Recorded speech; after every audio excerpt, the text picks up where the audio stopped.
Assalamu alaikum dear students, hope so you will be fine. Myself Muhammad Junaid Saud, lecturer chemistry in higher education department. Students, आज हम interview number 4 को discuss करेंगे subject specialist from Sindh public service commission की तरफ से जो chemistry के interviews conduct हो रहे हैं। तो आज का इंटरव्यू काफ़ी इंपॉर्टेंट है और स्पेशली जो जनरल बेस्ड क्वेश्चन थे वो काफ़ी इंटरेस्टिंग थे, तो आज हम उसको अच्छे से डिस्कस करने वाले हैं। तो चेयरमैन की तरफ से काजी शाहिद परवेज़ साहब थे, जिनकी तरफ से जनरल क्वेश्चन पूछे गए, इंट्रोडक्शन लिया गया कि introduce yourself, and then पूछा गया कि who is the longest serving PM of Pakistan and what is his party, यानी कि पाकिस्तान का सबसे जो ड्यूरेशन जिसका सबसे ज़्यादा था किस वज़ीर आज़म का था और उसकी पार्टी कौन सी थी। तो अगर हम हिस्ट्री की बात करें, पाकिस्तान की हिस्ट्री की, तो सबसे जो लॉन्गेस्ट सर्विंग प्राइम मिनिस्टर था पाकिस्तान का वो यूसुफ रज़ा गिलानी है। यूसुफ रज़ा गिलानी जो हैं ये पाकिस्तान के लॉन्गेस्ट सर्विंग पीएम रहे हैं, जिनका तकरीबन अरसा जो रहा है 4 साल और 86 दिन, 4 ईयर एंड 86 डेज़ जो है इन्होंने अपना ओहदा संभाला, इतने दिन रहा ये। अगर हम इसकी पार्टी की बात करें तो ये बिलोंग करते हैं पाकिस्तान पीपल पार्टी से, इनका ताल्लुक़ है। और इन्होंने जो ऑफिस को ओथ लिया, इनका लिया गया 25 मार्च 2008, यानी कि 25 मार्च 2008 से लेकर इन्होंने जो सर्व किया है 19 जून 2012 तक इन्होंने सर्व किया है एज अ प्राइम मिनिस्टर। ये एक क्वेश्चन पूछा गया है। देन पूछा गया कि who is the longest serving PM of India and his party, तो वो कौन सा ऐसा प्राइम मिनिस्टर था जिसने लॉन्गेस्ट सर्व किया इंडिया को और उसकी पार्टी कौन सी थी।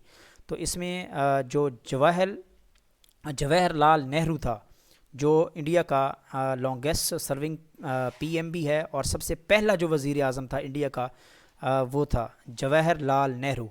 तो जवाहरलाल जो नेहरू था ये इंडिया का सबसे लॉन्गेस्ट सर्विंग पीएम है।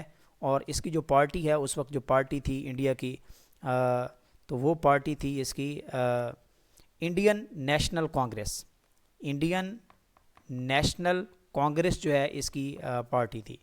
अगर हम इसके टेन्योर की बात करें तो ये ऑलमोस्ट 16 ईयर एंड 286 डेज़ इसका ये ड्यूरेशन है, टेन्योर है। और देन ये 15 अगस्त 1947 स्टार्ट में जब पाकिस्तान बनने के बाद इंडिया बना, 15 अगस्त 1947 से लेकर ये 27 मई 1964, 27 मई 1964 जो है इन्होंने ये सर्व किया इंडिया को। तो this is the longest serving PM of India and he belongs to the party Indian National Congress.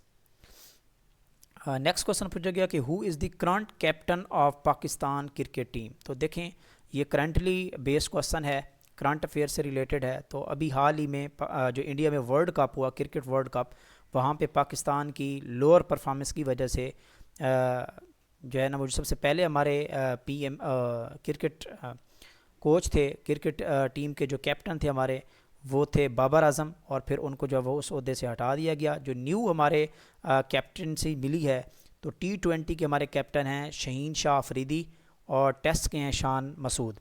इसी तरह अगर हम बात करें कि पाकिस्तान के जो न्यू अभी चीफ़ डायरेक्टर हैं वो मोहम्मद हफीज़ हैं, और चीफ जो सिलेक्टर हैं वो वहाब रियाज़ हैं, और जो बॉलिंग कोच स्पिन के बॉलिंग कोच हैं वो हमारे सईद अजमल हैं, और जो फास्ट बॉलिंग कोच हैं वो उमर गुल को ये ओहदा दिया गया है। तो ये बेसिक चीज़ें होती हैं जो आप लोगों को हिस्ट्री का पता होना चाहिए, आपसे ये कहीं भी पूछे जा सकते हैं। Next question subject based question थे। वो पूछे गए कि how many groups, periods and blocks are there in the periodic table. तो पीरियोडिक टेबल के अंदर कितने पीरियड्स हैं, ब्लॉक्स हैं और ग्रुप्स हैं। तो बहुत ही बेसिक और सिंपल क्वेश्चन है। देखिए सबसे पहले आपने ये देखना है कि मेंडलीफ पीरियोडिक टेबल की बात पूछी गई है या मॉडर्न पीरियोडिक टेबल की। जो मेंडलीफ की पीरियोडिक टेबल थी वो अभी भी अथेंटिक मानी जाती है, लेकिन उसके अंदर जो अगर हम बात करें मेंडलीफ की पीरियोडिक टेबल में, तो 8 ग्रुप्स थे। मेंडलीफ की जो पीरियोडिक टेबल थी उसमें 8 ग्रुप्स हैं और 7 पीरियड हैं, 7 पीरियड्स हैं। इसी तरह जो मॉडर्न पीरियोडिक टेबल है उसमें 18 ग्रुप्स हैं और 7 क्या हैं, पीरियड हैं, और ब्लॉक दोनों में जो है मेंडलीफ है या चाहे मॉडर्न पीरियड टेबल है तो 4 ब्लॉक्स हैं, S P D and F, यहाँ पे भी 4 ब्लॉक्स हैं, तो ये आपने याद रखना है। फिर क्वेश्चन पूछा गया कि how many groups are there in first and A and B category. तो बेसिकली हमने मॉडर्न पीरियड टेबल में जो 18 ग्रुप्स हैं उनको हमने सब ग्रुप्स में डिवाइड किया हुआ है, A category and B category. तो उन्होंने पूछा कि हर कैटेगरी में ए एंड बी में कितने कितने ग्रुप्स रखे गए हैं। तो ए कैटेगरी में भी फर्स्ट ए से लेकर जो 8th ए एलिमेंट्स हैं, 8th ए ग्रुप के एलिमेंट्स इसमें आते हैं।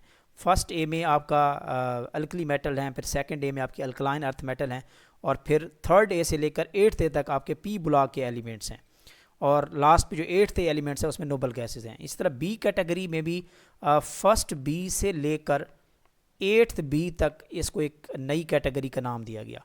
अब फर्स्ट बी के अंदर हमारे पास हैं copper family, copper silver gold है, और सेकंड बी के अंदर जिंक फैमिली है, जिंक कैडमियम मरकरी आ जाता है। थर्ड बी के अंदर है स्कैंडियम फैमिली, ठीक है, स्कैंडियम फैमिली है। और जो 8th ग्रुप है कौन सा है, जो 8th बी ग्रुप है, इसमें 3 टाइप के एलिमेंट्स यहाँ पे रखे गए हैं, और इसमें आयरन का ग्रुप आ जाता है, iron cobalt nickel, iron cobalt nickel, इन तीनों ग्रुप्स के जो एलिमेंट्स हैं इनको 8th ग्रुप में रखा गया।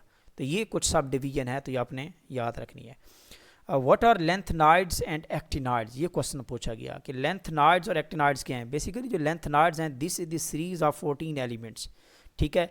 लेंथनम के बाद 14 एलिमेंट्स की एक सीरीज स्टार्ट होती है, उनको हम लेंथनाइड्स कहते हैं। और इसी तरह एक्टिनियम के बाद जो 14 एलिमेंट्स की एक सीरीज स्टार्ट होती है उसको हम एक्टिनाइड्स कहते हैं। तो लेंथनाइड्स को नेम इसलिए दिया गया क्योंकि ये लेंथनम के बाद 14 एलिमेंट्स की रोज़ है जो एफ ब्लॉक से बिलोंग करती है, और इसके जो एटॉमिक नंबर हैं वो 58 से स्टार्ट होते हैं और 71 तक। जो हमारे पास लेंथेनियम है इसका एटॉमिक नंबर है 57। तो 57 के बाद, हालांकि ये डी ब्लॉक से बिलोंग करता है लेंथेनम, जबकि इसके बाद जो एक सीरीज स्टार्ट होती है जिसको लेंथनाइड्स कहा गया, तो वो कौन सी है, वो एफ ब्लॉक से बिलोंग करती है। तो ये नोट कीजिएगा आप। तो लेंथेनम बेसिकली ख़ुद इस सीरीज़ में शामिल नहीं है, तो 14 एलिमेंट्स की ये सीरीज़ है, नोट कीजिएगा। और इसी तरह जो एक्टिनाइड्स है, ये एक्टिनियम एलिमेंट्स जो है, एक्टिनियम, इसका एटॉमिक नंबर आता है 89। 89 के बाद 14 एलिमेंट्स की एक रो है जिसको हम एक्टिनाइड्स कहते हैं, और ये 90 से स्टार्ट होकर 103 पे एंड होती है एटॉमिक नंबर पे, और उनको हम एक्टिनाइड्स कहते हैं। ये भी 14 एलिमेंट्स की है, तो याद रखें इसकी, ये भी एफ ब्लॉक से बिलोंग करती है और ये भी एफ ब्लॉक से बिलोंग करती है।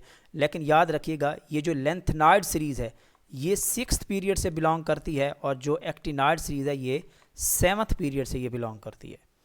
नेक्स्ट क्वेश्चन है व्हाट इज़ लिजाइन फिल्ट्रेट, वेरी इंपॉर्टेंट। तो ये बेसिकली प्रैक्टिकल बेस्ड क्वेश्चन है, तो मैंने आपसे स्टूडेंट से हमेशा मैं शेयर करता हूँ कि एक आपने स्पेक्ट्रोस्कोपी का कोर्स, क्रोमेटोग्राफी और प्रैक्टिकल बेस्ड जो क्वेश्चन हैं, साल्ट एनालिसिस और टाइट्रेशंस, तो ये वो 4 चैप्टर हैं जो मोस्ट इंपॉर्टेंट हैं, मोस्ट फेवरेट चैप्टर हैं इंटरव्यू के।